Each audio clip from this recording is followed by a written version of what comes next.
Greetings and welcome to the United States Transhumanist Party Virtual Enlightenment Salon. My name is Gennady Stolyarov II, and I am the chairman of the U.S. Transhumanist Party. Here we hold conversations with some of the world's leading thinkers in longevity, science, technology, philosophy, and politics. Like the philosophers of the Age of Enlightenment, we aim to connect every field of human endeavor and arrive at new insights to achieve longer lives, greater rationality, and the progress of our civilization. Greetings, ladies and gentlemen, and welcome to our U.S. Transhumanist Party Virtual Enlightenment Salon of August 27th, 2023.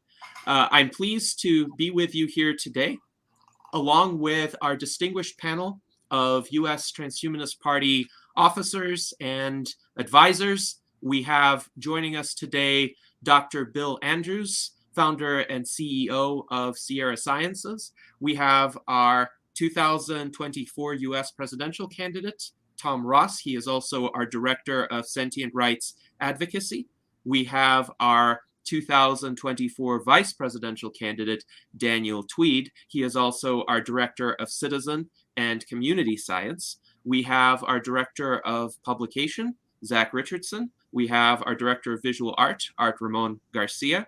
We have our current vice chairman and legislative director, Jason Geringer. We have our director of longevity outreach, Ben Ballweg. And we are likely to be joined by other USTP officers as this salon progresses.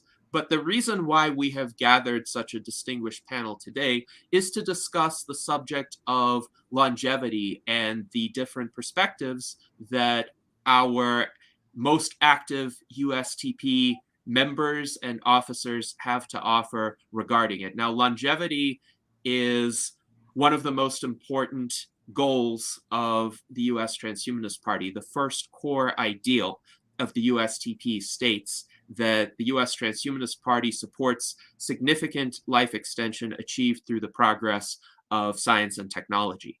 When we look at transhumanism more generally and how transhumanism is described, transhumanism is, of course, all about making life better through the progress of science and technology. And the ways in which life can be made better through science and technology are manyfold. So longevity is one important component of transhumanism, but there are other important components as well.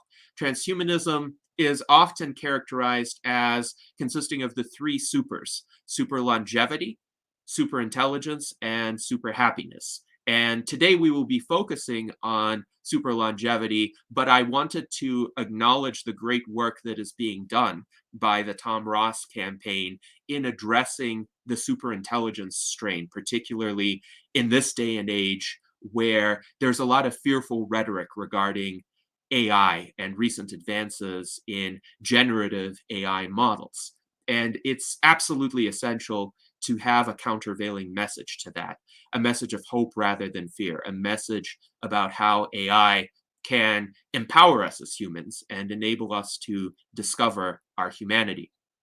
And I think a lot of the messaging that Daniel has been focusing on as part of his contribution to the campaign has been in terms of the super happiness strain, how science, including community science initiatives, can raise people's quality of life and hopefully enable a future of super longevity and super abundance to be more enjoyable, more meaningful, more fulfilling to people. So we all complement one another within the Transhumanist Party, and I hope this will clearly show in the discussions that are undertaken today.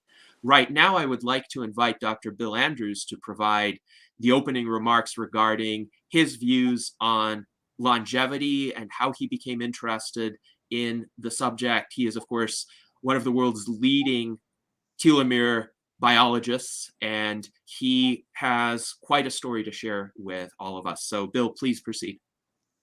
Well, let me first qualify that I consider myself an expert in the subject of aging, and my detour lately has just been in the field of telomeres, just because I think that's going to be a critical thing to focus on. But I definitely think there's a lot more to do after telomere biology is figured out in order to cure the aging process. But I want to say that one of the reasons why it's very important to the Transhumanist Party to figure out a way to, I call it cure aging, but extend longevity or whatever. But one of the reasons why it's important to cure aging is so that we can all benefit from all the other things that the transhumanist movement is going to do for us. And that's part of like one of the main reasons I think it's important to cure aging is because, a lot of us, we enjoy watching science fiction movies about the future and stuff like that. And it's like, we want to be there. We don't want to miss out on all that stuff. And so those are the kind of like personal kind of reason. Well, one other personal one is it's like I ran a race this morning, and it really bothers me that people half my age beat me by 10 minutes. Okay, it's and I won't name names, but it's something I would love to be running as fast as I did when I was half the age I am now, and competing in other sports. But one of the key things is that a lot of people are on very big missions to do really great things for the world. Okay, and they spend their entire life figuring out, solving problems, etc. And then they get to advanced age, and they're still learning, and they're still putting all the pieces together, and they die. Okay, I typically use an example of David Attenborough when I talk about this kind of stuff. David Attenborough is 97 now.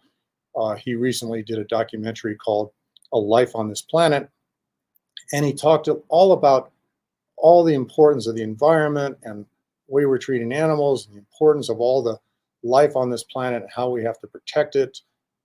And I was just blown away with the intelligence of this guy and all the thought that he's put into it and all the things he discussed that nobody else ever thinks about. And then if he passes away, nobody's going to carry the ball and follow through. And this is a problem with, we're doomed to repeat history. Okay, the bad things of history with losing a lot of the really powerful minds that have existed that had so much to contribute. And it's not just the intelligent minds, it's also the other people that brought great joy to the world. Like Betty White. Losing Betty White was a very tragic thing. She'll never be replaced. And this is another reason why curing aging has to be done. But bottom line is, aging sucks. And most people don't know it because most people don't go to visit hospices and assisted living homes and talk to the people. I've done a significant amount of that in my past. And people tend to, when they start actually getting to the age when they can't take care of themselves anymore, they don't share. They don't get on the news and tell people how awful aging is. But it's a terrible thing. Now, at the other side of the coin, there's a lot of people that say that curing aging will suck, okay? Because it's going to bring a lot of problems to the world. And I've written a book where I list them all, and there are significant issues that are going to raise by curing aging. But the bottom line there, I've probably used the word bottom line about 10 times now, is that let's say we did cure aging, and in 200 years from now, there is no aging, and we have all the problems that everybody predicted we would have. If there was suddenly a vote, an election or whatever, to decide should we ban the cure for aging, it would never win.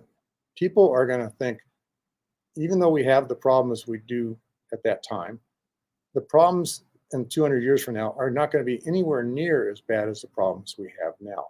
And I do believe that humans, can learn to adjust to whatever they're faced with, okay?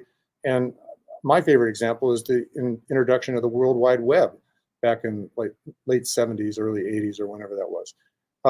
People were just blown away. They thought this could never happen. This is too complicated. Nobody will ever be able to deal with it. And now we can't live without it. Okay, so I do believe humans can adjust, and we can figure out solutions to all the problems, because there's so many problems with curing aging. I don't even want to list them here. But the biggest one, I think, is how will the young ever get jobs if the old never retire? that's going to be a big, big problem. But so those are the things that I have to say about why it's important that the Transhumanist Party and Transhumanist movement focus on longevity so that we can actually deal with all the other issues that come along in the future. Now, I think you also wanted me to talk about how I got interested in this, but pretty much everything I just said has always been an interest of mine.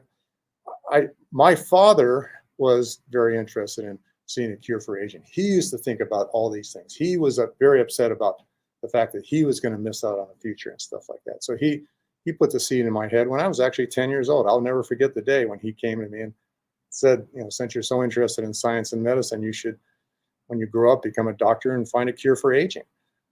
And that's been an obsession of mine ever since. And every day, practically, I hear about somebody dying that I think is a terrible loss. And it's like, it's wrong.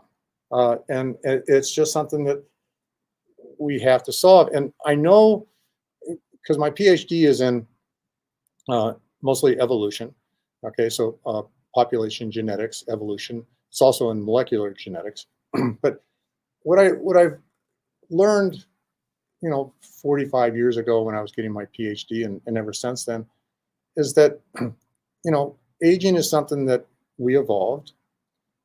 And there's important reasons for it. For survival of the species, it's to help with increasing the variety within our species to allow us to survive rapidly changing environments. And but even if it didn't offer solutions to our survival of our species, there is no reason, like some mutations occur randomly, okay, and some are sustainable and some aren't. But if a mutation occurs that eliminates the longer lived, and by longer lived I mean anybody who has already raised their young, okay, if a mutation occurs, it eliminates the longer lived, and there's a bunch of them, heart disease, cancer, you name it. Okay, there's a whole bunch of different ways to eliminate the longer lived, that preferentially eliminate the longer lived over the shorter lived. When a mutation like that occurs, there's absolutely nothing to prevent it from existing. Because once you have already shuffled your genes and created an offspring, you do not contribute to the survival of the species anymore. And so there's no reason for these things that eliminate the longer lived to ever disappear. And literally, we have thousands of different ways to eliminate the longer lived in our species now. And so the Transhumanist Party has got a big task ahead of it to figure out solutions to all of them. I like to think of them as sticks of dynamite they're burning, and some have shorter fuses than others. But and we've put out a lot of the short fuses, but we have a lot of fuses yet to put out. But I've been obsessed with this, and I consider one of the shortest fuses that we have now is telomeres. And that's why presently my focus is on telomere biology. But I believe there's a lot of other sticks of dynamite that have to be put out. Telomeres is just, we'll never cure aging if we don't put out the stick of dynamite that is causing telomere shortening. So I think I've said it all. It's just been an obsession my whole life. I've all through schools, high school, college, graduate school, I've been trying to gain all the information that I can to work on curing aging. It involves math, statistics, statistical theory, logic, probability, molecular biology, a lot of different things to put everything together, to all the twos and twos, or put all the pieces of the puzzle together to figure out what's going on. And I'm a long way from getting there, and I depend a lot on my colleagues like Aubrey de Grey and Liz Parrish and Greg Fay and Mike West, and people that are equally as motivated as I am to find cures for aging. And I think it's going to take a team. I think it's not going to happen with just one person. It's going to take all of us working together to get it. But it's under the umbrella of the Transhumanist Party, or the Transhumanist movement. Thank you very much. Yes, thank you very much, Bill. I think that was an excellent overview, and we really appreciate the work that you have been doing, the many decades of work that you have invested into getting humankind even to this stage where we have a fighting chance to overcome biological aging during our lifetimes. By the way, congratulations on your finish at the race earlier today. All I will say is that I was there as well, and it was great to be able to run it. And wouldn't it be great to be able to run these races at 100 or 200? I think that is a future to aspire toward. You were the person half my age that beat like 10 minutes that I was referring to. Yes, indeed. Yes, indeed. All right. So now let us go to Daniel Tweed for his perspectives on longevity. And I understand, Daniel, that longevity was a personal interest of yours for quite some time. Yeah, I actually got to meet one of the founders of Alcor back in the 70s when I was going to the local L5 chapter meetings, which is the space migration. And I'm kind of sorry you didn't say intelligence, increased life extension, space migration, because that indeed, the SMILE formula was Timothy Leary's vision for the transhumanist future, and that without the space migration, the intelligence increase and the life extension become these kind of horrid dead ends of people fighting over planetary scraps. And I was pretty involved early on with the libertarian movement through most of the 1980s, and an early subscriber to the Combozine claustrophobia, which actually bundled together kind of the SMILE curricula. They had the Commercial Space Report, they had the L5 News, they had Marilyn Ferguson's Brain Mind Bulletin in there. So it was really a great way to subscribe to all these different periodicals, and they would just bind them all together, and you get them delivered at a fraction of the price it would cost to subscribe to them individually. So I'm in a way, my candidacy with transhumanist ideas is kind of a reparations or apology tour for the baby boomers, because, my generation, born in 1960, I might be borderline Gen X, but, the baby boomers did a lot of stuff that was right. They kind of invented the internet and made science fiction popular, but they did a lot of stuff wrong too. They were incredibly self-indulgent and, didn't set good role models a lot of the time.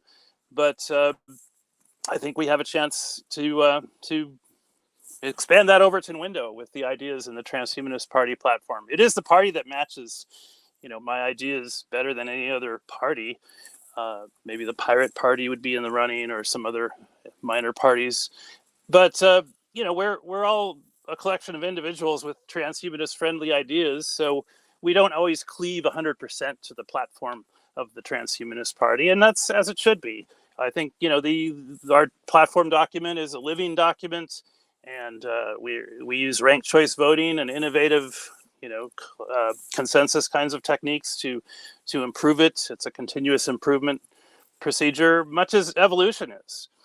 And evolution has been this 4 billion year biological slog of torture and suffering and random mutation and things going extinct. So it's kind of neat to be alive at a time when we can take control of some of these levers of evolution and maybe improve on them, or maybe not. I mean, we don't have the ability yet to reproduce a closed cycle ecosystem. So if you extend the lifespan of one part of the ecology, you have to do that while being cognizant of the ripple effects throughout the ecosystem. So I'm putting in a whole system of systems approach with my various candidacies. I'm running again as a local city council candidate for the 4th time next year in Thousand Oaks, Ventura County, California here. And I'm really glad to have the community science directorship because I think we have had a terrible hit to scientific fact-based thinking in the recent years.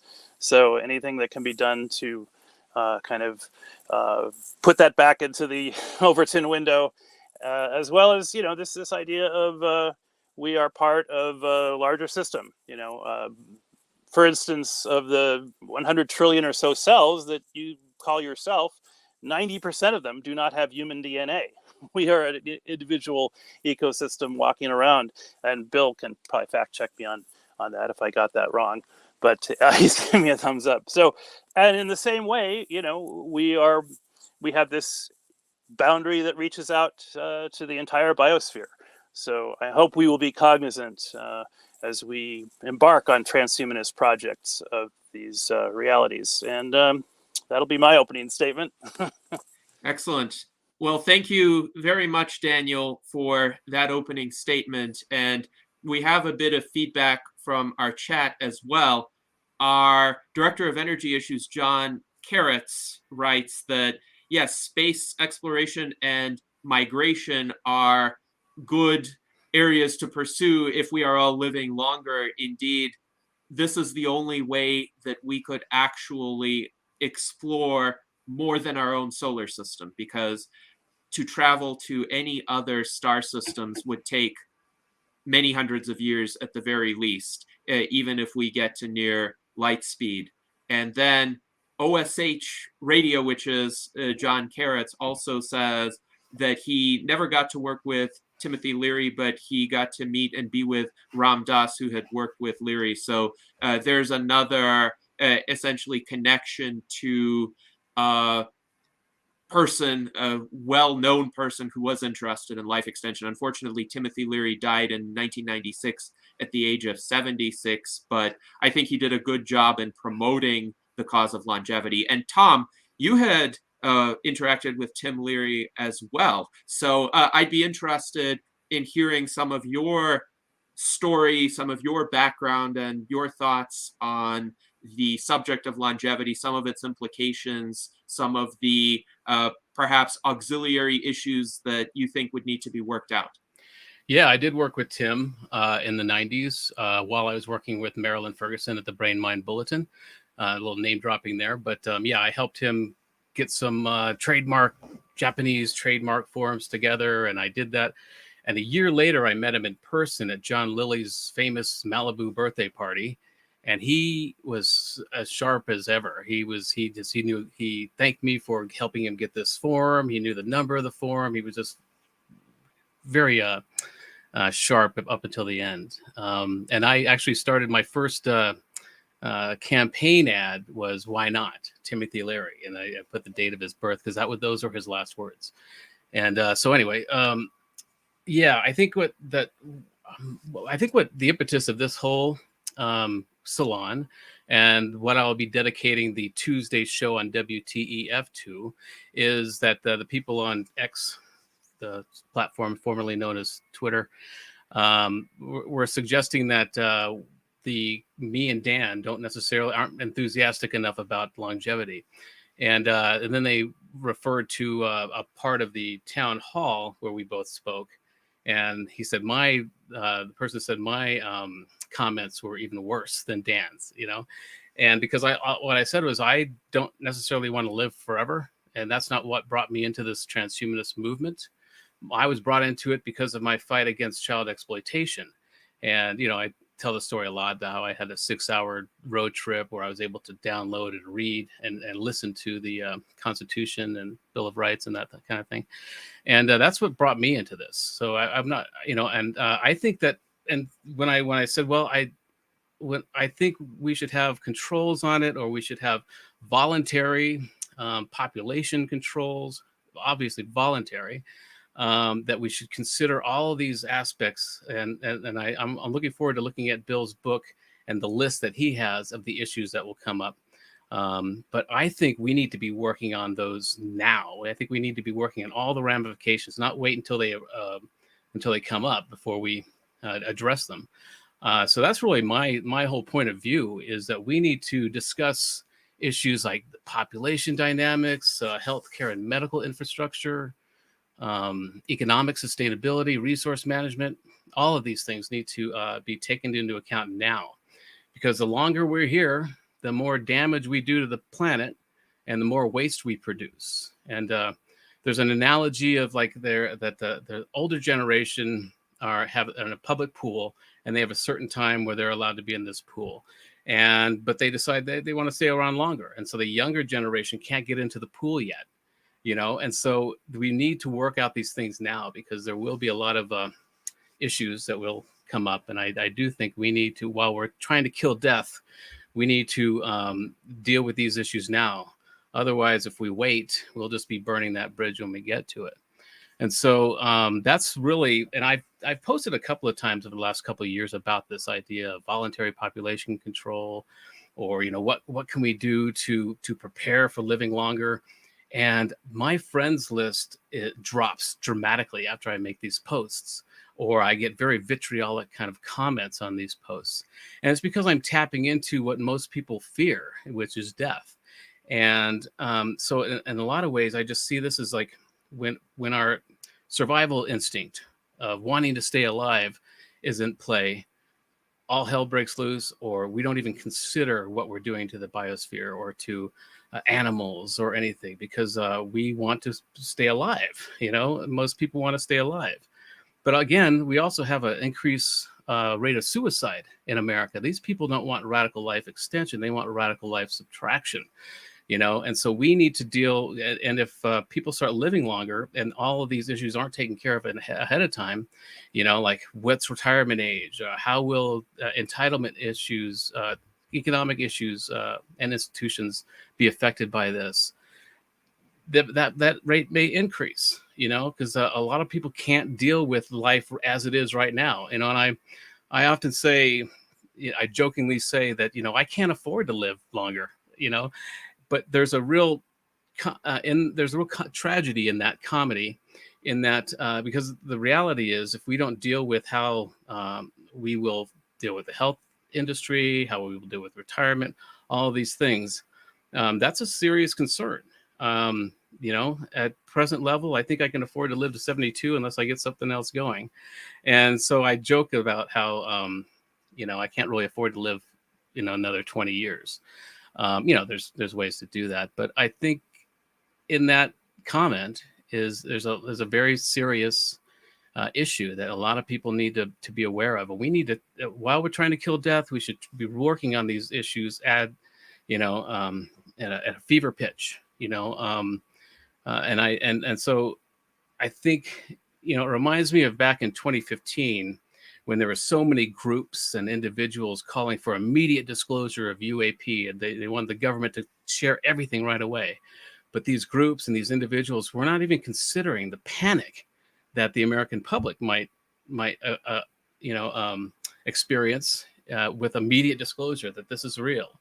And so that's why I started the US6 series, which is designed to help people, to get emotional first responders into different communities, to work with psychotherapists and PTSD experts to give us real-time panic mitigation methods, this type of thing. And so when you're talking about radical life extension without considering all of the other aspects that go into this, then that's kind of the same thing. A lot of there may be an increase in suicide rate. There may be a, younger generation won't be able to get jobs, as Bill said. So we got a lot to decide on, before we really kill death. And so that's really where I come to it as. And I think and that freaks a lot of people out. Wait, what do you mean? We need to live longer right now. And but again, I come at it very rationally. I think we need to handle all of these societal and ecological and economic institutions now. We need to figure that out as we're working on this. And but when you're trying to be rational about this topic, you become a threat. And that's what I've experienced. Again, my comments will be vitriolic. My friends list will be culled immediately if I talk about voluntary population control. And a lot of people say, no, we'll figure it out. We can keep growing and the population keep growing. We'll figure it out. But then at what cost? We're already killing off 100 species per day with our ravenous appetite for resources. And so we just need to take a step back, and even if some of us don't live long enough to live long enough, we need to prepare a path for those who can, so that's really where I'm coming at it with.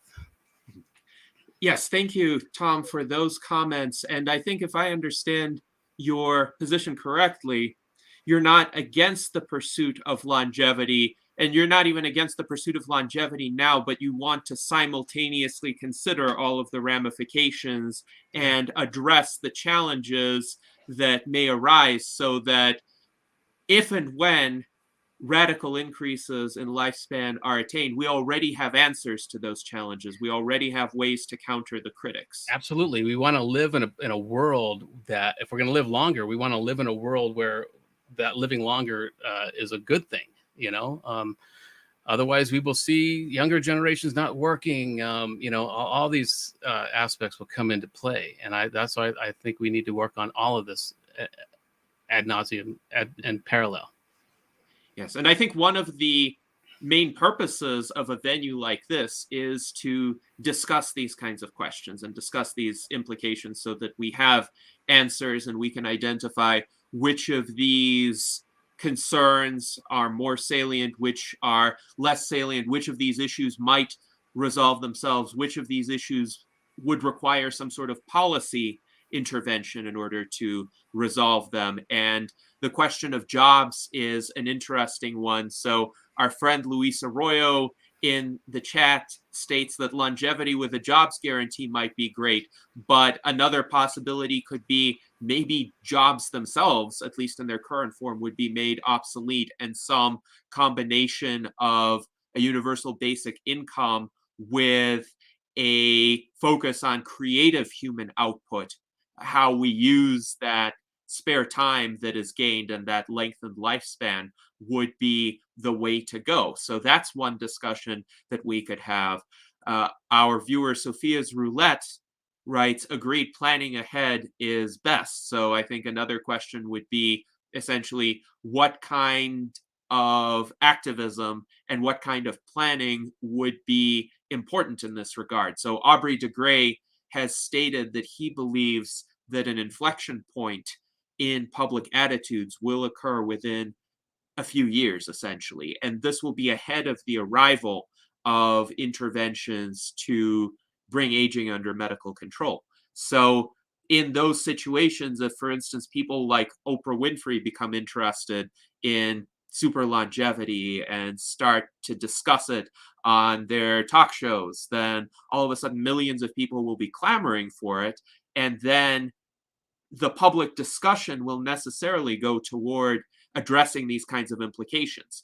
And I think we have seen a bit of a preview of that in terms of the discussions on AI, because the technology for generative AI arrived sooner than many people were expecting, but the public discourse hadn't caught up to what I think, and I think, Tom, you would consider as well to be a more rational approach. Instead, the discourse has been laced with fear, laced with essentially apprehension about what AI would do to jobs, what AI would do in terms of discrimination and existential risks surrounding AI. So it would have been nicer to kind of prepare the groundwork for a more constructive narrative on AI, even though I don't think any of us would have wanted to stop the progress in generative AI. So I see a lot of parallels there, and at least in terms of the Transhumanist Party and what we will be discussing,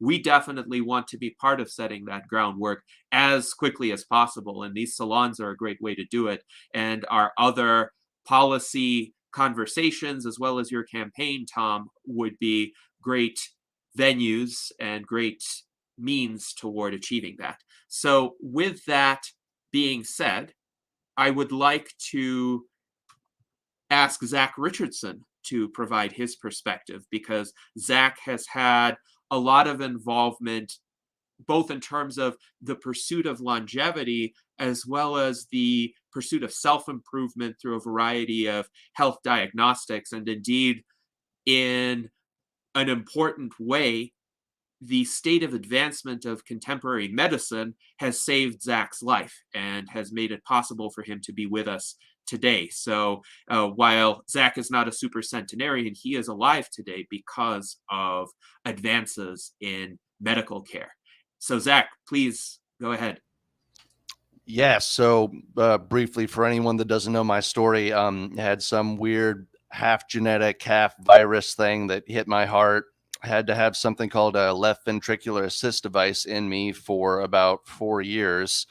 Edward Hudgens made a comment about sick care a minute ago, and that it kind of goes into that. I was healthy while I had it. It was a mechanical device that came a cord out of my chest. I'd wear a backpack that had 2 batteries in it, kept my heart going. But it was because I was healthy that I couldn't get a new heart. It was finally, I ended up getting some kind of other infection on it. And then it was only because I was getting weaker and weaker that they finally said, okay, well, now we'll give him a new heart. So part of that does go into the politics thing for me, as someone that believes that the organs of a person are something that should be very much their possession. And frankly, I think they should be able to be sold after you're dead rather than just have to be donated. I see no reason you wouldn't be able to have your own organs and do that. But as regards to the diagnostics, I think that's where the transhumanist aspect really comes in. I mean, I've lived as a cyborg. I've had this machine inside me for 4 years. I decided to sort of continue the tradition afterward, but outside my body rather than inside. I've got a little device here. Some of our friends, Longevity, may be familiar with. It's called an Aura Ring, version 3. It's got a few sensors on the inside, green LED, red LED. It measures your heart rate variability, body temperature, your blood oxygen. It's really freaking cool. You get an app on your phone, and it shows you your readiness score each morning that shows you basically how you've recovered from your workouts the past day. Now, as someone that is not a cardio bunny like Gennady and Bill, and someone that likes to lift weights a little bit more, it doesn't have quite as good of diagnostics when it comes to that. It doesn't really register my workout. So that's pushing me to start running a little bit more myself. But looking at these each morning, I noticed something with the biofeedback, which is just that not just because it was there, but because I was looking at it actively, the biofeedback really started. It kind of clicked with me that biofeedback happens as a feedback loop, like it happens with me. I don't care about it until I see these numbers and go, oh shit, I had a couple drinks last night, and now all of a sudden my recovery score tanked. Wow, that's affected me way more than I thought. Or, oh wow, I had a cup of coffee at 3 p.m. My sleep score just got destroyed, and I felt like I slept okay, but I noticed I woke up in the morning, didn't feel so great, felt poor. So that's one device. If it would be possible, I'd like to share my screen and show the dashboard real quick. It's something they're still working on a little bit, but yes. So Zach, I think it's going to have you can create an instance of your screen if you click on the present option on the bottom toolbar, and then I can enable you to share the screen once you do that. Okay. And Bill is wondering, is the Ring better than the wrist devices that do the same thing? Yes. So I'm going to enable screen sharing for you. And yes, I've actually got a wrist device here too. So yeah. Can you guys see? Yes. Okay. So this is the dashboard. It looks a little bit different than what they've got on the app. I was real pleased to see that they're working on making development tools a lot more available for people. So this is something where I can go by my days and I can see my resting heart rate, which is something I'm trying to get lower. That's a day it wasn't charged. Decrease over time, or sometimes increase. Your total sleep's in the middle there. I've been getting a little bit less than I should. That's something I'm trying to work on, but it's tricky with my schedule. The activity burn, this one's a little bit inaccurate, and that has to do with the fact that I like strength training. It's what I do more. I do it, so I do it. I will do it, so I do it. I'm willing. It's the here is where the readiness score comes in. So there are different bars here that are shown. I believe because my vagus nerve is cut, it's always going to show me at like the very worst HRV score, because I really don't have the ability to alter my heart rate at the same rate other people do.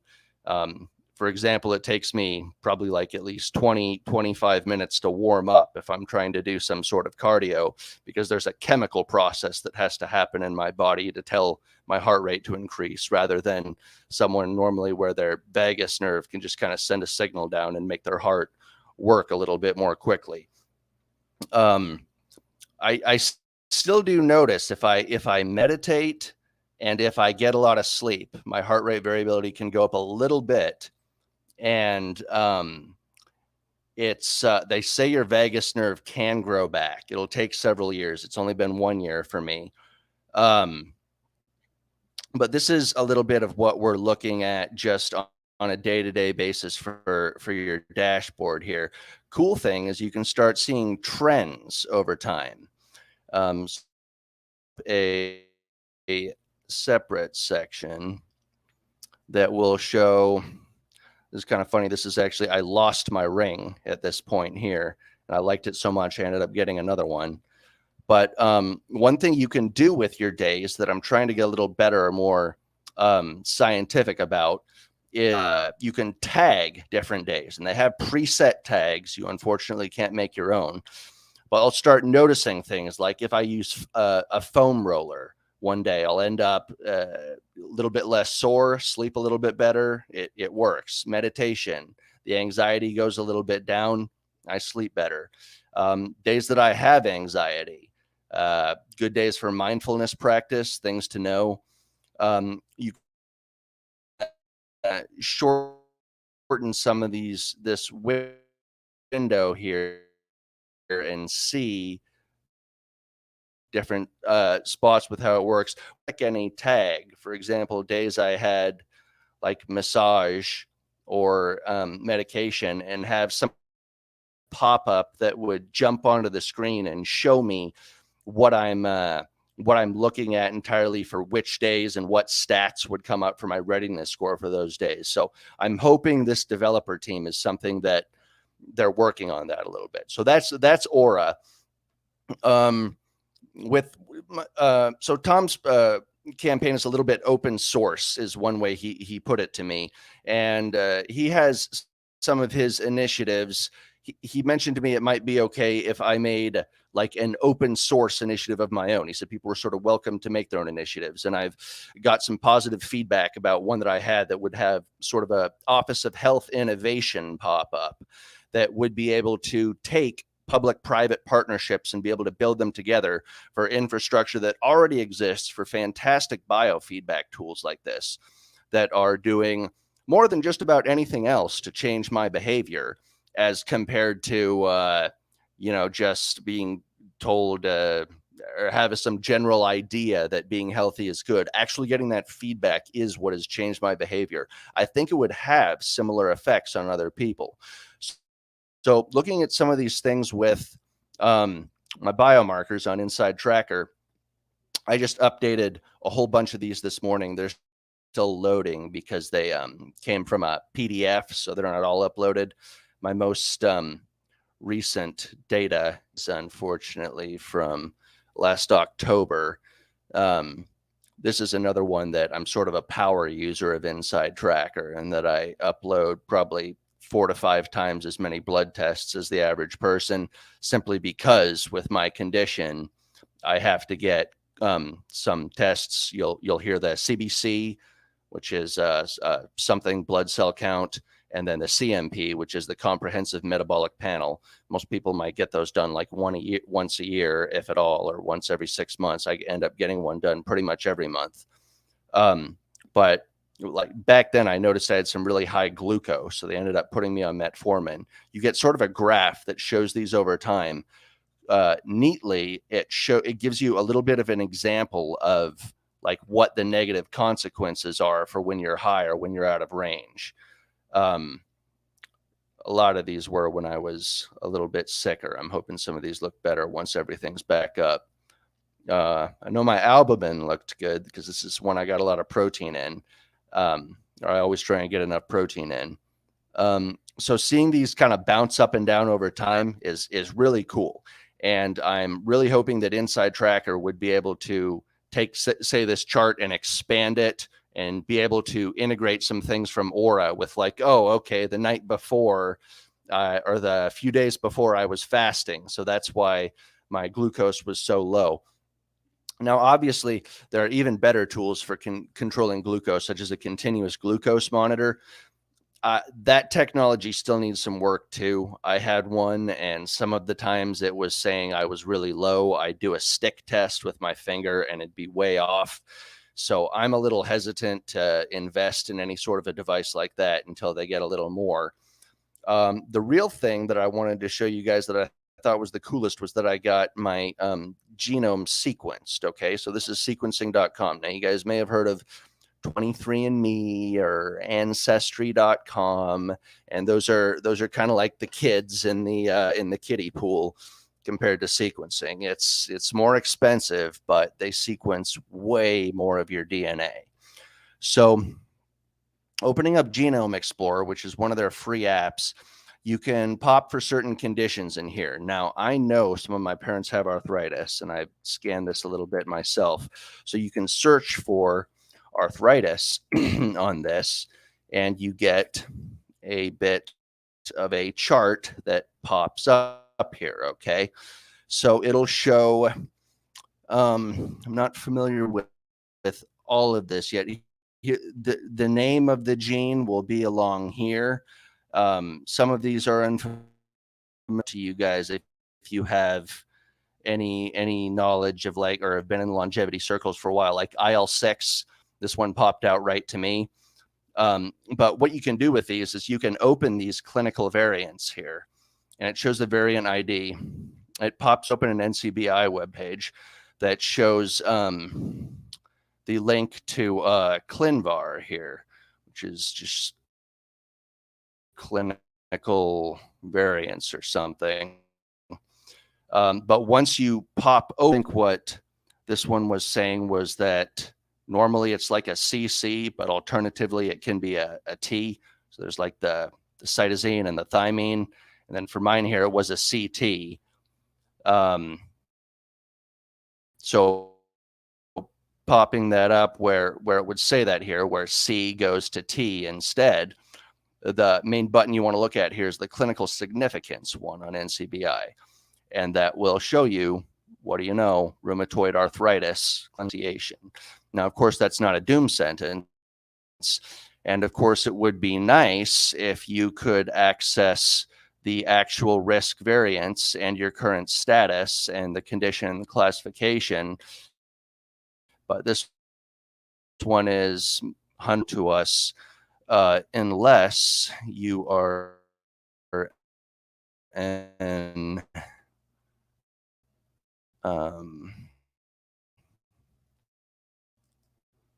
elite hacker like I am, and go style sheet up this sucker here and just delete it from the web page, or are unable to. There is a quick workaround to delete the style sheet, and you can see a lot of these for the variants here. I do have some possible risk associations. Some of them are harmless. Some of them here, like we'll notice with our IL-6 cysteine and stuff, that one looks a little bit nasty too.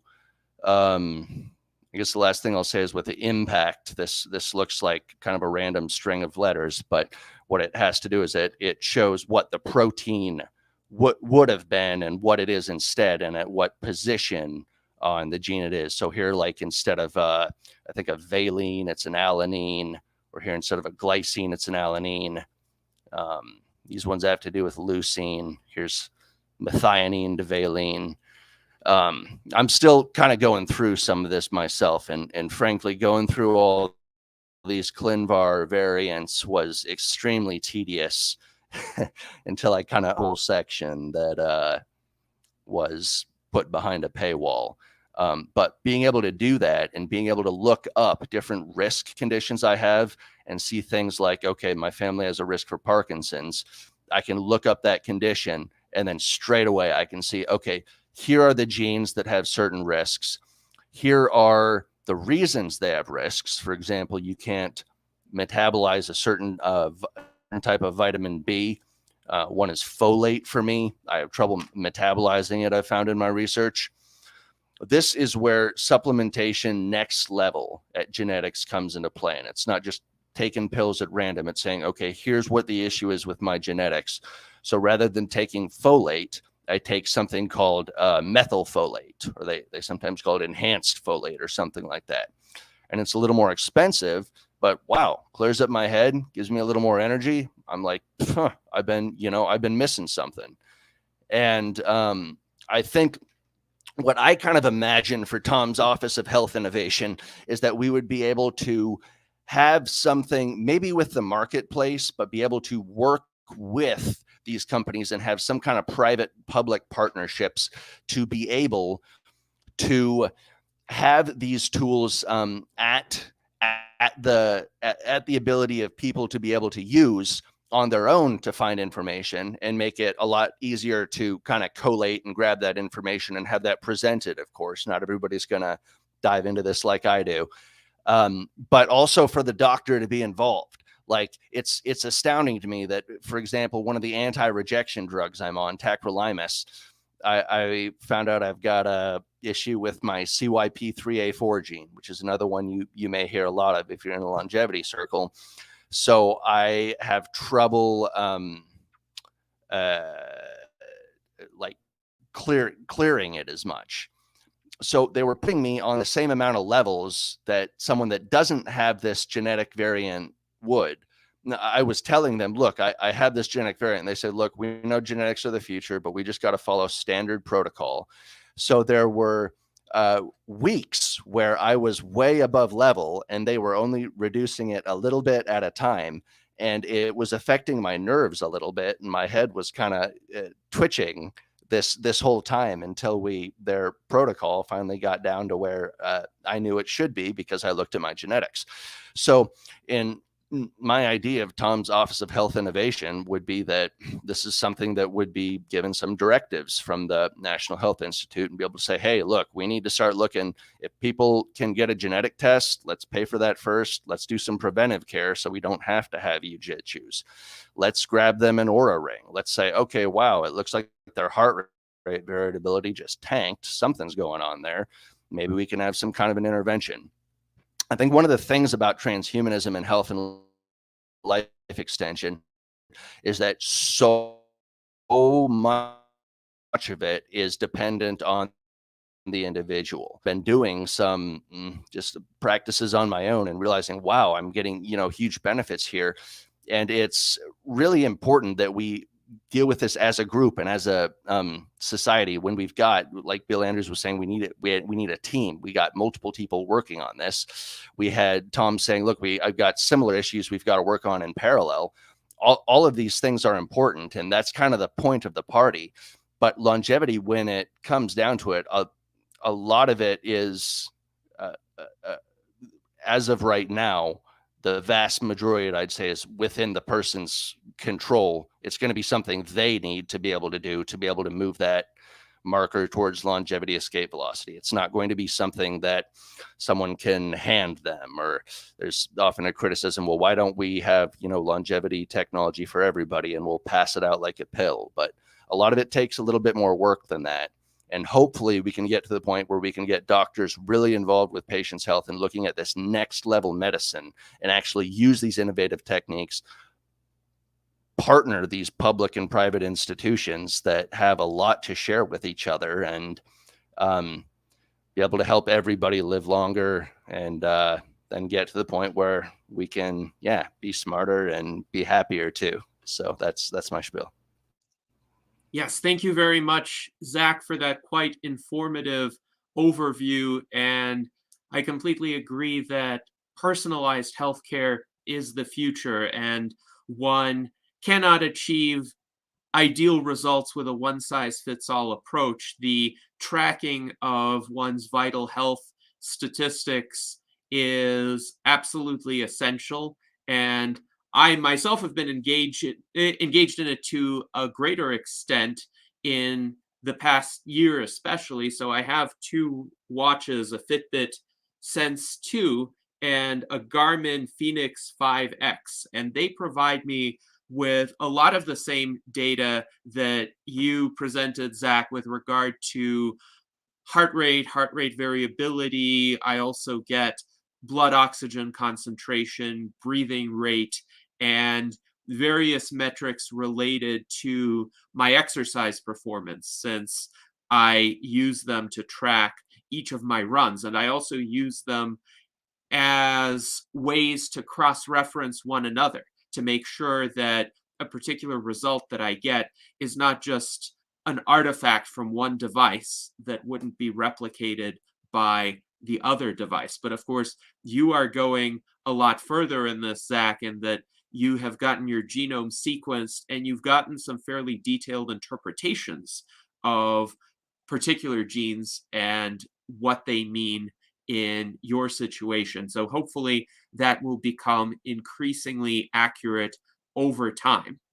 Now, we have a bit of audience feedback that I would like to highlight. First of all, John Carrots writes that we have to not only live long, but make it a better world where you want to live for a long time. And certainly the Transhumanist Party is focused on that. That is why we have such a broad variety of topics that we cover in our virtual enlightenment salons. We see length of life and quality of life as being interrelated, and every field of human endeavor needs to be advanced in order to achieve this kind of vision. Dr. Edward Hudgens states that he has been working on some policy approaches. He states that reforms will need to offer open-ended experimentation with institutions, a la Friedrich A. Hayek's understanding of institutional evolution. And he writes that he has a sick care to healthcare working group of policy experts in DC on how to radically reform Medicare, Social Security, and other systems, essentially to anticipate the kinds of changes that Tom was discussing. So these conversations are happening, and our virtual enlightenment salons are a great venue to bring various threads of these conversations together. Now, we also have comments from Vladimir Shakirov, who writes that Tom Ross is right, that we should prepare good answers to the questions which would arise. He also writes that, but more than 100,000 people die now, he means every day, and this is the most important issue. He believes that other issues will solve when more people work on that, and many would, but the basic answers need to be prepared now. So I think one of the ways in which we can address all of this, including indeed the very urgent problem of aging and death and the toll that those phenomena take, is to bring more people into the movement. And we bring in people with a variety of skill sets, with a variety of areas of expertise, to essentially take part in the transhumanist sphere within our realm of discourse, and to offer their ideas, to engage these various facets of what are indeed complex and sometimes challenging issues. And the more people we attract to the movement, obviously we want people who are thoughtful contributors, the more likely it is that we will succeed in addressing all of these problems and concerns in parallel and bringing about the greatest length and quality of life that we possibly can. So thank you very much to Zach for your presentation. And now I would like to move on to Jason Geringer. I would ask Jason to provide his remarks on why longevity is important to him and how he first came upon this subject and what interested him about it. So, Jason, please go ahead. Yeah, I'm probably pretty similar to in Tom's camp as far as, I came to transhumanism from researching in AI. And honestly, I didn't even, until I joined the party, I didn't even know longevity was a thing, really, But, when I found out, I figured that's a no-brainer, right?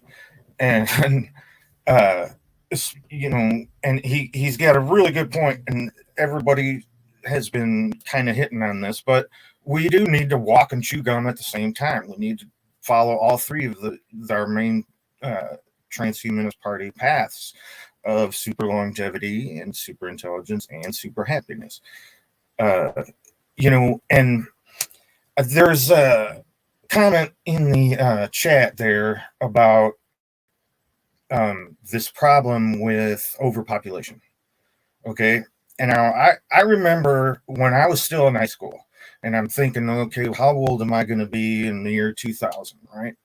And I'm looking at what the population is, population growth, right? And I'm plotting this out, and the way the math is working out, holy crap, by the time I'm like 60 or something, the world's going to be crazy overpopulated. And I know that whenever people start starving, you get war, you know what I mean? And so I was like, oh, this is going to be bad. And, the math looked all the charts, and, I was sure of this. But by the time today, we look at the demographic situation, and in a lot of countries, the demographics are collapsing. There's not enough young people and too many old people. So what that taught me was that we need to be really careful of our assumptions, because it may look like this is going to happen, but we don't necessarily know for sure until, it happens. And so,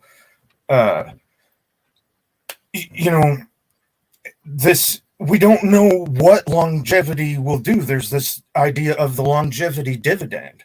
Okay, there's like geopolitical, scientists and stuff looking at China's demographics and thinking that they are going to be in a world of hurt because they will have way too many old people, not enough young people, not enough people, in the workforce to pay for these old people.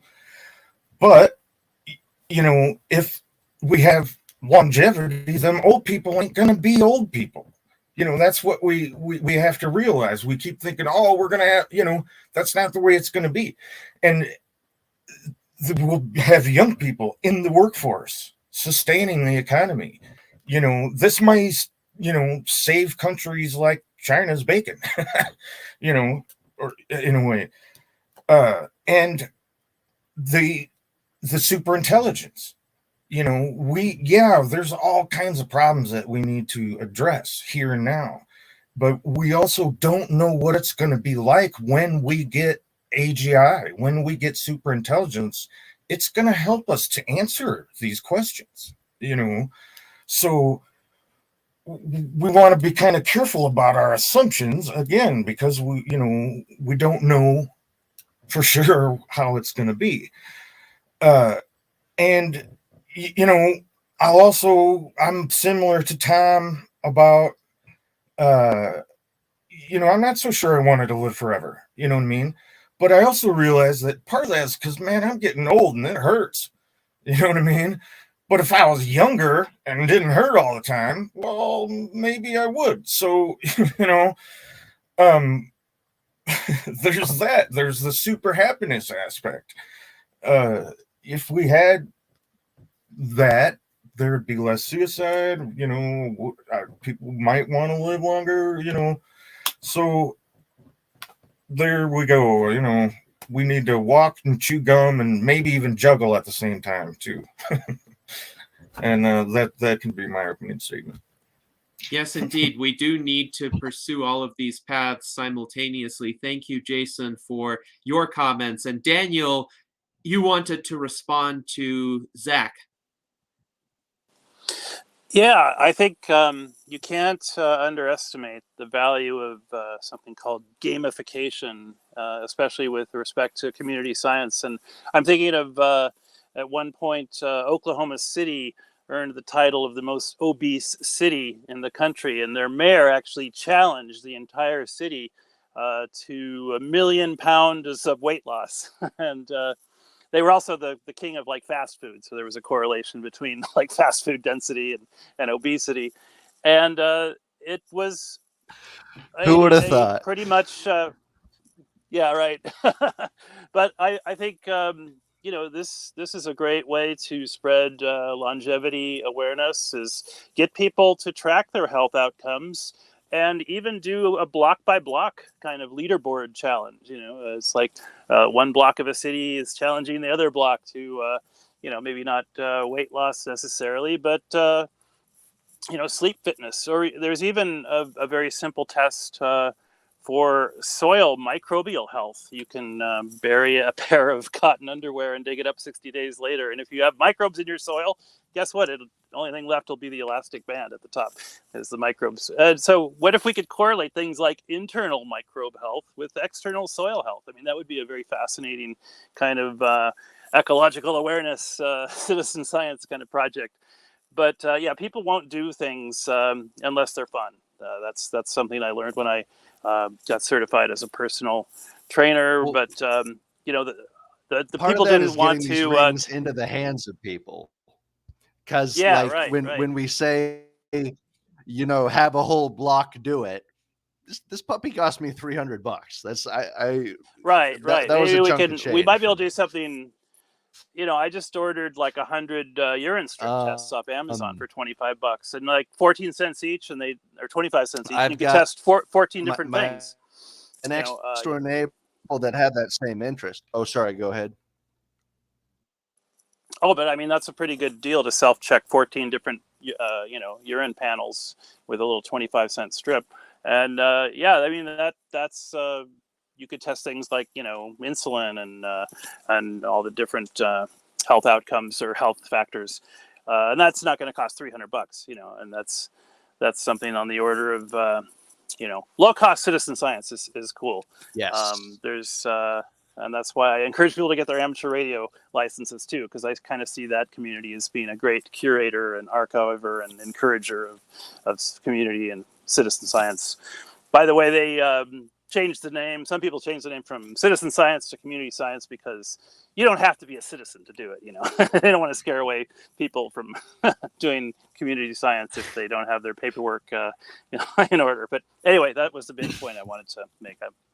But yes, well, check it out. So one of the things about the whole benefit of these groups is not just the device itself and the tracking, but it's the platform they provide. That's where a lot of the value comes from. It's being able to interpret and collate that data rather than just get the data. If it came out all in some comma-spaced value file, nobody would ever look at it. It's being able to look at it, interpret it. One of the cool things is like even Fitbit started this.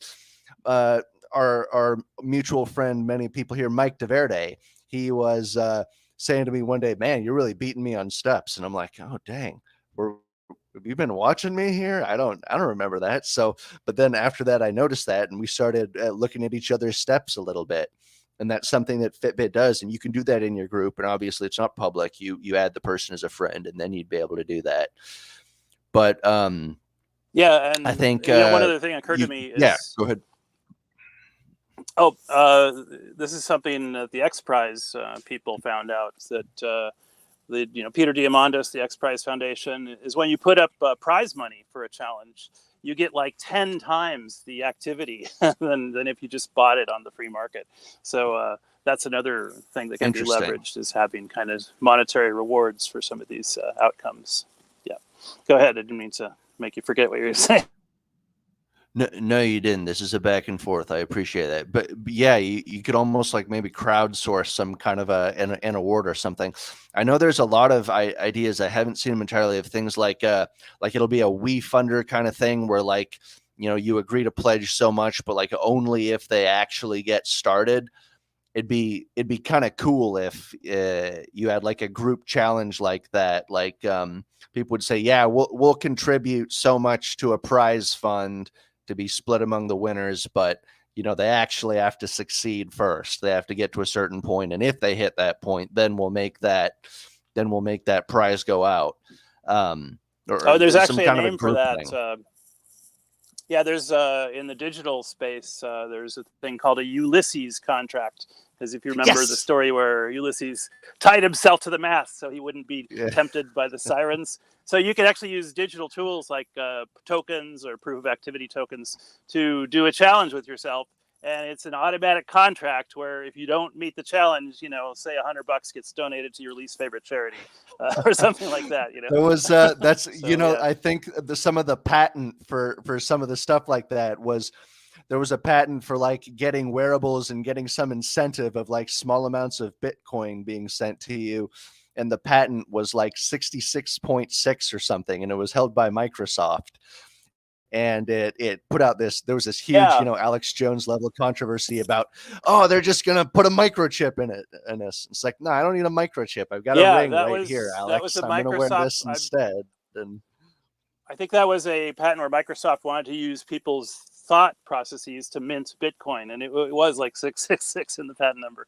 So that's proof of thought work or some kind. I'll have to look that up. Yeah, that's hilarious. I will note that work is underway for an age reversal X Prize. So there was an announcement last year, and I have linked to it here, that the next X Prize competition will award $100 million for innovations that can reverse aging and increase longevity. Innovations will be sought in 4 categories: the immune system, skin, cognition, and muscle health. So there has been work done by Peter Diamandis and the X Prize Foundation on establishing a prize with an immense monetary amount as an incentive for more research innovations in that field. So thank you for the spirited discussion, Zach and Daniel. And now I would like to go to Art Ramon Garcia for his perspective on longevity. Yeah. When I first came into the transhumanist movement around 2013 or 2014, I was more interested, say, in kind of the technological integration, kind of the typical cyborg, Borg type technology. That was my fascination. Longevity, not so much, but as I started hearing more about longevity, well, it doesn't make sense to grow into an old cyborg and have your, biological parts wear down, and eventually you're just left with half your cyborg part. So definitely longevity grew on me as an idea. At first, it did seem to me a little, what's the term? A little selfish, little narcissistic to want to beat death. But now it's grown on me. It's like, hey, I've always wanted to do arts, didn't get into the art field like I should have, and longevity will allow me to do that. It will allow me to retire from my current career and then continue on with the art career I should have started long ago. And so that's like my current motivation right now, as my personal motivation. As far as humanity as a whole, yes, I want to see humanity, expand out to the stars. I mean, there's plenty of space out there. We don't have to worry about the limited resources of this planet. There's plenty of space out there, and I want to see humanity just go out into the galaxy. But personally, I want to have this second career as art, and that's one of my purposes, of existing. That's what fulfills me and makes me happy. And I'm always trying to improve my skills. And I had a bit of a setback because of COVID, and that has set back my body. I dealing with long COVID set back a lot of my my artistic endeavor I was doing. I was doing a lot of shows. I was completing paintings within 3 months, 6 months. Now it's taking me 3 years, and I'm still working on the same paintings.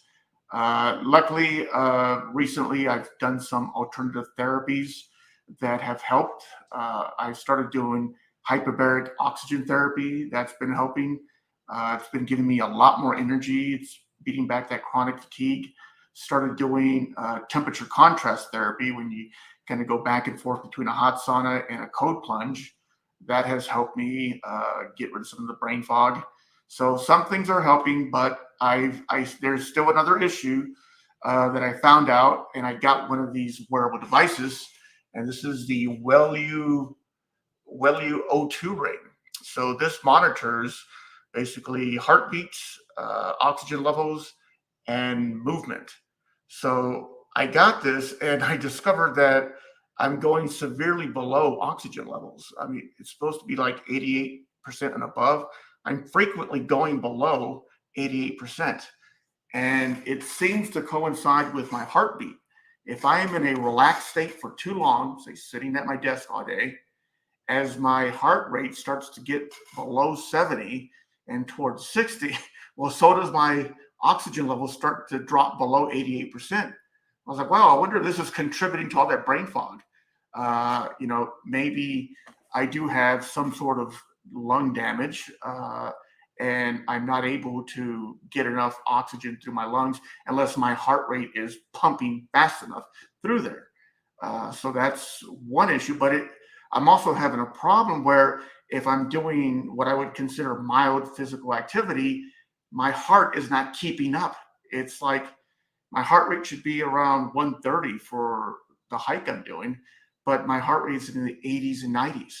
And then I start to huff and puff and tire. And then when I take a break, my heart rate quickly rises to 144. Well, it's like, that's where my heart rate should be, but it's not keeping up with my activity level.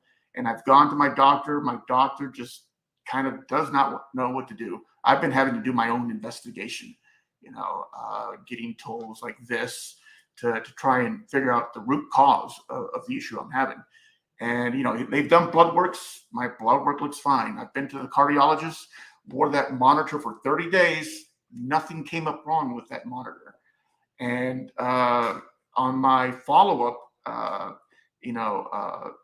speaking with my cardiologist, she almost giggled at the fact that I told her that, I can't exercise like I used to. I'm power walking with people who are, a decade or two older than I am, and I can't keep up with them. I'm out of breath. And she almost thought it was funny. I don't know. Maybe she deals with people who are on the edge of death, and this isn't serious to her. But so yeah, I've got like a pulmonologist appointment in February. It's taking forever to get that, to try and further diagnose the root cause. Because I've heard there could be possibly two issues with oxygen levels. One is your actual lungs being damaged and being able to absorb oxygen. And the second is the mechanism that actually transfers that oxygen to your muscles. That whatever mechanism that is could be damaged. So yeah, I'm having issues. But I'm still pushing myself. I don't want to just lay down and take it. I went on a hike this Friday. That's the longest, most grueling hike I've done since maybe towards the end of 2020, when the COVID started to really hit me hard. Started the beginning of 2020, and towards the end of 2020, I almost had to quit hiking. I could not hike anymore. And this was a 10-mile hike on a trail, here they call it the Phone Line Trail. 10-mile hike that's out and back combined, and with about 1,300 feet of elevation gain. I had never done this trail before entirely because I always considered it too easy. Before, it was too easy a trail for me. Now, I struggled to do that trail. And I got towards the very end where it's supposed to do some switchbacks and go down to a road at the bottom of the canyon that I power walk frequently. I got lost towards the end of that trail. I lost the trail, and I came down into this almost like a notch. I dropped down. It was rocky, thinking that beyond that, the trail would continue. I couldn't find it. I just saw a deadly drop off everywhere. I was like, oh shit. And I started to panic a little bit. And I kind of climbed up a shelf to try and get out of there. I didn't remember how it came down. I climbed up a shelf, halfway panicking. I just strained my quads. Nope, that shelf didn't go anywhere. Climbed down. Went another shelf. Nope, just rock wall. That's all I saw. So I came down. I looked at my device, my all trails or backcountry, and I was like, "Where am I? Where am I off the trail?" And I just had to calm down. And I looked at another shelf. I scrambled up it, and like I said, my quads are done. I mean, but they're strained. I strained my quads looking at the other shelves, and they're barely working. And I managed to get up on the shelf, and yes, there's the trail where I came down through. So I continue my walk back to along the trail that I came from, and that's 5 miles, and my quads are just completely done. The previous day, I was doing a workout where I was doing a lot of calf raises and box step ups, and here my legs are shaky. And this trail, almost the entire trail is steep drop off. If I just stumble and fall over that, I'm dead pretty much. I'm just going to tumble, hit a rock, and die. And it varies anywhere from like maybe 6 feet to 1 foot, the trail. So I have to focus. Don't die. Don't die. Concentrate. No matter how squirrely my ankles are, I could barely control them at times. I got my hiking pose, focus. Don't die, because that's death just a foot away. So it's a real mental arduous task that you have to do to not die. And but this is how I push myself, because I want to get past this COVID long haul, and trying to figure out what it is. My heart is not working correctly, but I'm not going to stop. I'm going to keep pushing the body and trying to force it to heal itself. And hopefully with the medical help in the future, if I can get the right doctor to figure out exactly what is wrong, and maybe there's a treatment for it, maybe there isn't. Hopefully, maybe in a decade, there advancements in medicine, will catch up. But yeah, longevity. I was facing death that night. I was tired. It took me 6 hours to complete the entire hike. I was dead tired. It took me 3 liters of water. I drank 3 liters of water the entire time. And towards the end, I was out of water, and I still had like half a mile to get to the parking lot. And I get to the parking lot, and I'm the only vehicle in the parking lot. So yeah, it was pretty scary. That is an epic story. That is an epic story. Yeah, it was pretty scary, because you really are just a foot away from death. And even though it's considered an easy trail, you're right next to a drop off. So yeah, and purpose. That's one thing I think that people should have is have a purpose. Have a hobby. Whether it's art, whether it's hiking, whether it's running a 5K. And I think in the future, the government, when it's forced to give people, UBI, because they're going to be forced to do it because, they're reactive. And maybe eventually everyone's going to get a nice basic living UBI, and there'll be performance UBIs for competitive events that you enter, whether it's a drawing contest or a 5K or a triathlon. You'll get a little stipend UBI for participating, in competitive events, no matter what they are, dancing, music. So I'm hoping that, when the robots do take our jobs, that humans will still be able to be competitive amongst themselves. Who cares if a robot can outrace you in a 5K? It's a robot, of course it's going to win. but you're the human competing with another human, and you know, people are driven by competition. So hopefully in the future, when the government is forced to give out UBI, that can be sort of gamified, you know, partly. So yeah, that's all I got. Yes, thank you for sharing your story, Art Ramon. And it does have an important moral, which is don't die. Actually, when I was at Longevity Summit Dublin, there was a speaker, Dr. Rob Conrad Maciejewski, who is the co-founder and CEO of Biolytica, a company based in Switzerland. And one of his first slides when he was describing essentially the desired approach toward longevity was don't die. And I think people need a reminder of that, especially because there are so many different perils that can affect human beings, from the kind of hiking accident that you thankfully avoided to automobile accidents to wars or criminal acts to natural disasters like the about 100 people who died in the Maui wildfires recently, quite unfortunately. And these are all problems. Aging is the leading cause of death, but there are so many ways in which we could succumb to death, and overcoming all of them, avoiding all of them, should be a part of everybody's longevity strategy. Also, I think you made an essential point that living longer will allow people to really explore their creative abilities to a much greater extent.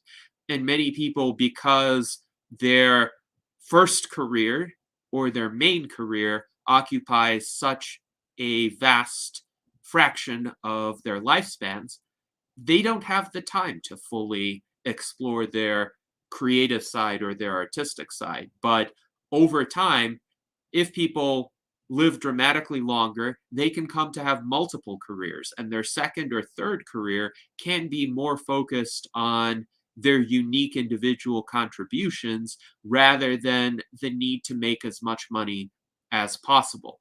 And actually, this could also be a solution to the concern that Bill raised about young people having a difficult time finding jobs, because if it becomes a cultural norm for people to switch careers every so often, say every 25 years, one would go on a 5 or 10-year break, and that would be the new retirement. And then one would come back and start a new career instead of resuming the previous career. Then people's second or third or fourth careers could be, number one, more fulfilling to them, and number two, could be in fields where they are just as new as a young person who is starting that as their first career.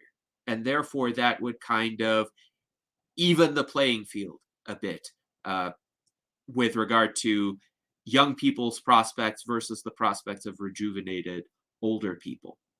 So now I also wanted to emphasize a comment that Daniel made in our chat, that he's glad that an ethic of lifelong learning is catching on more and more. And I agree, during my lifetime, that has become a much more widely accepted notion. It's no longer fringe to talk about education not stopping at college. And then Daniel also writes, the USTP could be the don't die party. Yes, we oppose death in all of its manifestations, and we want to lower the incidence of death in all ways possible. So now I would like to ask Ben Ballweg, who is, after all, our Director of Longevity Outreach, to comment on why longevity is important to him. And the reason why I asked you to go last, Ben, is so that you could hear all of the input that everybody else provided and consider perhaps how might it affect our longevity outreach strategy. What messaging do you think could be particularly effective in terms of getting more people to understand and appreciate the value of pursuing life extension? Thanks, Gennady. Thanks for everybody and your perspectives today. I do think that there is a lot of skepticism of if we did have longer lives, there's skepticism of, well, then I just got to work longer for those people that own everything. And so I do kind of come at this from a, if things were more equal and it didn't feel so unequal, that there might be a little more motivation to have everybody's lives extended longer. I mean, there is the movie In Time with Justin Timberlake, and the very rich do very well in that movie, and everybody lives to 26, but then everybody has to keep working and working so that the rich can get richer. We did have a guest a couple of years ago, John K. Davis, that I think that his case for ethics of life extension is quite compelling. He had the two caveats of not being more unequal, to nip that in the bud. And then he, in his book, I think he had more of the overpopulation concern, but I think he softened that concern to not laying waste to the planet that we have with more people or people that are around longer. So I thought that his was a pretty good measured response to here's how we justify extending lives. I think combating aging, it does make everybody's lives progressively more challenging. I can't necessarily say worse because you get to have the benefit of all the life you've lived so far. But man, when it starts to get harder to walk and these activities of daily living that age at this point inevitably brings on for people, it's hard. We want to not have people need to deal with that and to have to look forward to that throughout their lives. How I was thinking I would start what I was going to share was I remember lying in my bed one evening and when I was like a teenager and thinking, man, what this nut of my mortality, like how do we get past this? And I just, until late 20s, I was like, well, this is just inevitable. Like, unless religion is it, unless there's an afterlife, this is just what we face. But I had about a year to go in the military and was like, don't we have science that can maybe try to figure some of this out? And I guess I feel like in the years since, I'm like, it's at least worth continuing to strive for. It's not a sure bet, but it's also not sure that it's not going to work. So it's worth continuing to pursue. I will say that next weekend, I'm going to tour the Cryonics Institute in suburbs of Detroit, and I am curious about that possibility. It's kind of nice to have that as a possible alternative backup. I know we have different wagers, like there was Pascal's original wager. Gennady has his own wager. This is kind of like the cryonics wager. So I think that what science can do, even if we can't by the end of my life manage to keep extending it indefinitely, to have that option is kind of neat.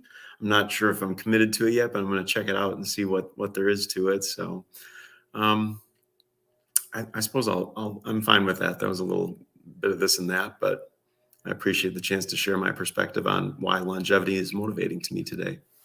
Yes, indeed. And thank you, Ben, for that thoughtful perspective. So I will comment on Stolyarov's wager, which I formulated in 2007, which is the following.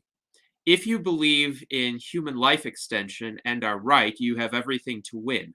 A happy, prosperous, indefinite life that you can be sure of in this world. If you believe in human life extension and are wrong, you cease to exist. If you do not believe in human life extension and are right, you cease to exist. If you do not believe in human life extension and are wrong, it may be that the effort that you did not put into promoting the idea was just enough for the possibility not to come to pass, and then you will cease to exist. So the rational option among those four is to support human life extension, because if you're wrong and it doesn't happen in your lifetime, then essentially the same consequence would happen to you if you didn't believe in supporting human life extension, but you were right. So you really don't have anything to lose, in my view, by supporting the longevity cause. Now, also, you mentioned that you will be touring the Cryonics Institute. This is the first time that I'm going to publicly announce this, but I have become a lifetime member of the Cryonics Institute. And membership is not the same as making a cryopreservation arrangement as such, but it does allow one to pursue a cryopreservation contract at a significant discount.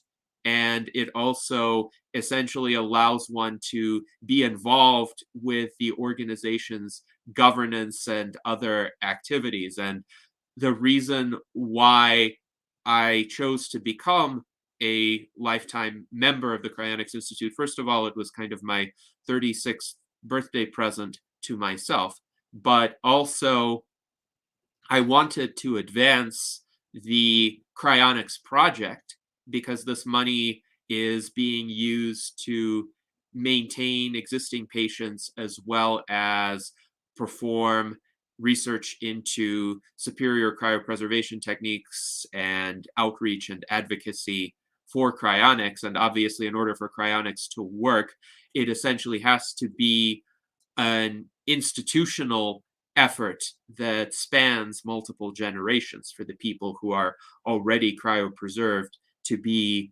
successfully revived in the future.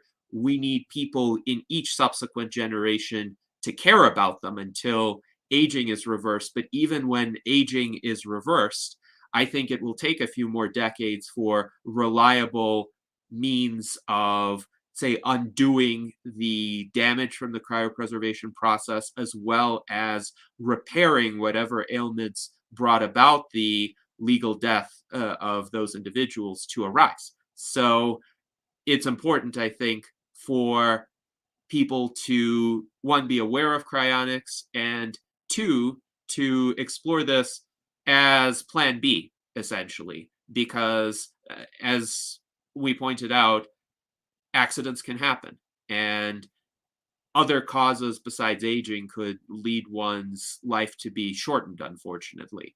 And in that event, I think it is very useful to have a backup option. So this is the first time I've spoken about it publicly at this salon, but I will have more to say about it in the coming weeks. So thank you to Ben. And now we have about 15 minutes left in our virtual Enlightenment Salon. And there is an interesting question that is posed by our friend Danila Immortalist from Open Longevity. He wonders, when scientists create aging therapies, will it be sold by commercial companies or will it be available for free through the state? And if it will be free as the realization of the right to life, will it only be for American citizens or for immigrants as well? So I have my own thoughts on this, but I wanted to hear the other panelists' responses to this question, at least in terms of what you think the future will hold. And Bill, since you have been working on anti-aging therapies, I think it would be fitting to ask for your thoughts first. Well, if I could fund the research without relying on anybody else, I would be dropping it from airplanes and making it available free to everybody. But unfortunately, it's going to depend on what the person who funds the research is going to want to do with it. So who funds it, where it gets, the funders I've had in the past had their own ideas. Future funders are going to have their own ideas. So I probably won't have any control over it, but I'm still trying to focus on the first thing I said. I want to be able to fund it myself, and then make it available to everybody. Yes, Yeah, indeed. and one way he's doing that is appealing to the vanity of young women with this one Truth 818 product right here. The cosmetics market is huge, so I think this is just a brilliant move on his part. But it's telomerase activator. You get it, spritz yourself, and look all young and beautiful with it. So, but people bring that up, and that provides only a fraction of the funding that's needed. If Of I could course, find yeah, go-to-market certainly. partners like them, I could probably get that going. But that doesn't provide anywhere near the amount of funding. Yeah, it's right. But I think of part of this being with, I think the analogy I use a lot that I haven't really heard a very good comeback to is cell phones. I think if we were to have cell phone technology and to have said to everybody, well, will it only be available for the rich, or should everybody be able to have it? Maybe it should, it be distributed for everybody to have. I think we didn't need to do that. I remember when I was younger watching, X-Files and seeing Fox Mulder with his big clunky cell phone and thinking, wow, that's like so high tech. He's a, government operative and he can talk to people while he's in the middle of the forest. And now, I've got multiple friends in Nigeria and Taiwan that, have the very cheapest phone and they're distributed everywhere. And yeah, you have Gordon Gekko in Wall Street with his cute little looking TV that he had at the time that he was so proud of. But now we've got big screen TVs. So I think the rich are going to get it first. And I think that's a good thing because they're going to spend a lot of money for it. And that money is going to be put back into R&D. Yes, indeed. And of course, the first therapies that are administered are always experimental, and the people receiving them are taking on considerable risk, even with the best of precautions. But we learn from that, and the rest of us will be able to access, hopefully, the next generations of improved and less expensive therapies. That's how technological progress is supposed to work in the absence of significant barriers to innovation. If I may. Yes. With Brian Johnson, with his, what is it, like $3 million a year or something like that plan that he has right now. I've had a few people ask me about that. And I was like, though, you bring that down like a tenth of the price for whatever regimen that would be. And then you're going to get 99% of what he's getting. And you bring it down another 10%, you're going to be getting like 95% of what he's getting. So that kind of proliferation, like he's trailblazing like all that we can do for ourselves with healthcare. But you can find out a lot of things that can be done through him doing that are within many more people's price ranges. So. Yes, indeed. And Brian Johnson has published like on open his sourcing a lot of the research. He's providing all of the research for everything he's done for free.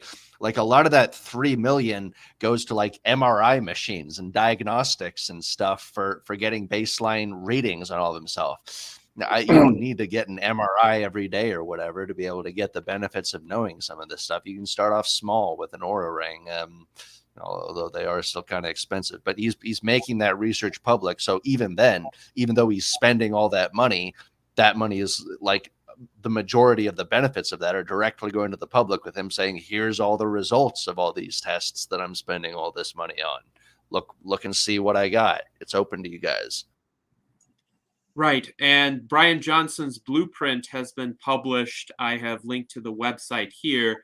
And he states that essentially 80% of his protocol is accessible to people of ordinary means. Essentially, the food and the supplements could be purchased by people with middle-class incomes. And he really emphasizes the sleep regimen as well, which is an aspect that many of us need to work on, including in the longevity community. But if there are, let's say, easily realizable aspects of his plan, he's very open about them, and he's very focused on encouraging people to adopt those healthy habits. I actually had a chance to interact with him at Longevity Summit Dublin. He was one of the featured speakers, and he presented remotely because as part of his sleep regimen, he doesn't want to cross more than 2 time zones in either direction. But his speech was quite inspiring, and he openly spoke about defeating death, which was remarkable for me to hear that from a high net worth individual of his prominence. So I asked him essentially, what would it take in order for more people of his stature to essentially embrace defeating death as an explicit priority? And he actually had to stop and think about that question for a minute, because it's not an easy answer.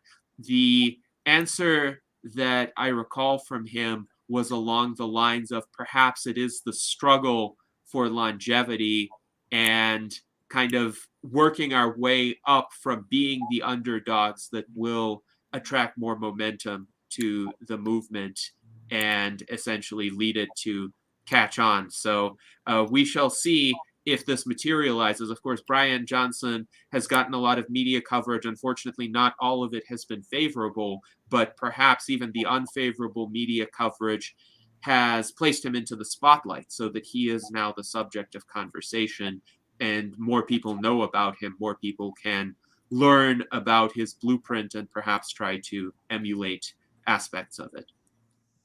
So any further thoughts on Danila's question with regard to how these longevity treatments would be made available once developed? Let's hear from Jason, if you have ideas. Well, that is a tough one, because like Bill was saying, it kind of depends on where the money comes from originally. But if we think about it, what is the ethical thing? What is the moral thing to do? And I think we can probably all agree that it wouldn't be cool if only a slight fraction of the billionaires, have access to it. I mean, so I'm sure we can pretty much agree on that. Whether or not we'll be able to, fund it through the state, I don't know. It depends on if it gets cheap enough, I guess, right? I know the guy in the chat here had some pretty good points that, there's other things, like other countries have universal health care and they're able to do it. So I think we'll be able to do it. I really don't think that it'll be a situation where only the super, super rich have access to it. But never know.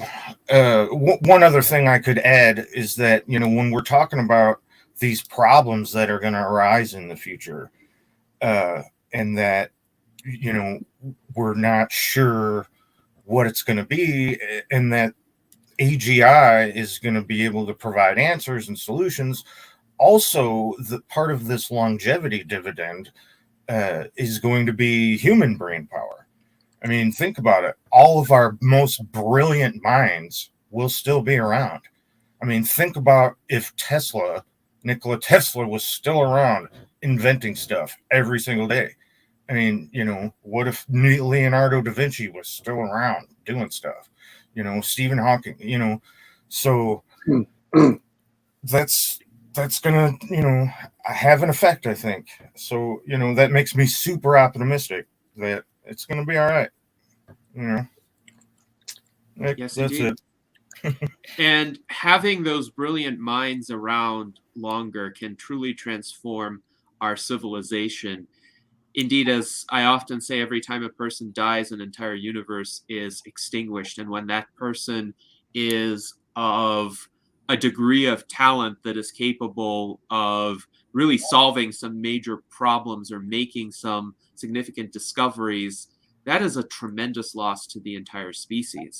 And if we can avert those kinds of losses, our society would be so much better off, and our rate of progress would be so much faster. Now, in the chat, our friend Sergio Terrero writes that life is so precious that there's no way that public health systems will not handle it. And that's also an argument that Aubrey de Grey has made, that once realistic age reversal treatments become available, essentially it would become folly for public health systems not to embrace them, because the vast majority of healthcare costs incurred by those very systems are for essentially fighting a losing battle at the end of life when patients have multiple comorbidities. And yes, it's possible to extend their lives by a few months using current, quite expensive techniques. But if it were instead possible to rejuvenate them, then they would develop many fewer such comorbid conditions in the first place. And we have about 5 minutes remaining in our salon. So I wanted to get Daniel's thoughts on this question of how the treatments for aging would be made available. Yeah, I recently recommended something called the Heilmeyer Catechism, which you can Google. It's 8 simple questions, really, but I would think everything the U.S. Transhumanist Party does should subject itself to this DARPA director named George Heilmeyer, who came up with these questions as a way of evaluating proposals. And if you can answer all these questions, usually your proposal will pass muster. You are articulate it with no jargon. What are you trying to do? You look at how it's done today. What are the limits of current practice? You say what's new in your approach and why you think it'll succeed.